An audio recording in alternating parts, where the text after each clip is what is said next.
Okay, so we're going to talk about the factors that affect reaction rates. Such as concentration, surface area, temperature, and catalyst. But first we have to talk about the nature of reactants. Oh yeah.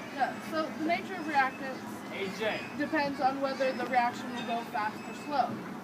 And sodium, for example, sodium and calcium are both reactive metals. In this, calcium reacts with water to form hydrogen and calcium hydroxide. And it's a slow one. It takes slow to form and for the reaction to come. While sodium and water react and form hydrogen and sodium hydroxide, and it's faster reaction because the nature of sodium is just faster and it reacts faster with chemicals. And so next we're going to talk about concentration. Concentration speeds up the process with something known as the collision theory.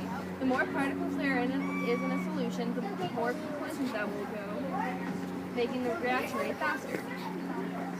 Okay, that's exactly right. And then we're going to talk about surface areas. The more surface areas is, the faster the reaction rate is. The less surface area there is, the more. So, for example, with sugar and a sugar cube, what reaction would be faster? You would think it's the sugar cube, but actually it's not. It would be the granulated sugar because it just covers more surface area. And so next we're going to talk about temperature. Temperature helps affect reaction rates because it makes the reaction go faster the higher the temperature is. If you get to a temperature of 10 degrees Kelvin, it can double the reaction rate. When you lower the temperature, it'll make the reaction work slower because there's less energy. Because the more heat, the more energy, and the more kinetic energy, that means the more collisions. Yeah, and this just shows how the temperature works. The higher the temperature, the faster the reaction rate. The lower the temperature, the lower the reaction rate.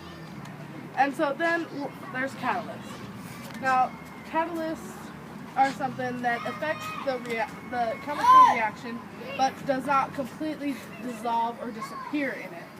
And this just shows the two different reactions.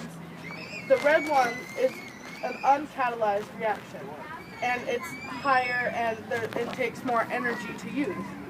While when you add a catalyst to the reaction, it's lower and it takes less energy. And so that is the factors that affect reaction rates. Paper? Nope.